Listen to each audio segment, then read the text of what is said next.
నమస్కారం ఈటీవీ 360కు స్వాగతం. ముందుగా ప్రధాన అంశాలు.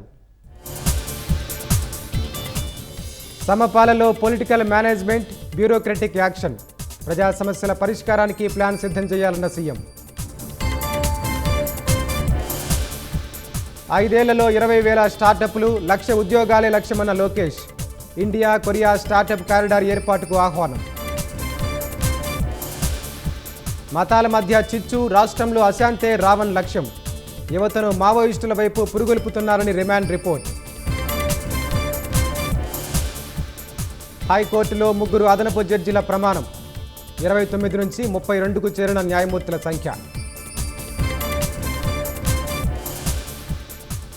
అయోధ్య రామమందిర తాత్కాలిక ప్రధాన కార్యదర్శిగా కృష్ణమోహన్.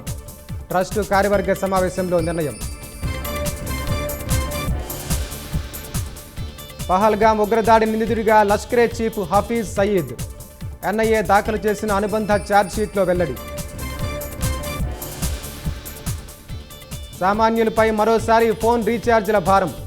ప్లాన్ ధరలు పెంచే యోచనలో టెలికాం కంపెనీలు. జనసందోహం మధ్య టెహరాన్ వీధుల్లో ఖమేనీ అంతిమ యాత్ర. ట్రంప్, నెతన్యాహు చనిపోవాలంటూ ప్రజల నినాదాలు.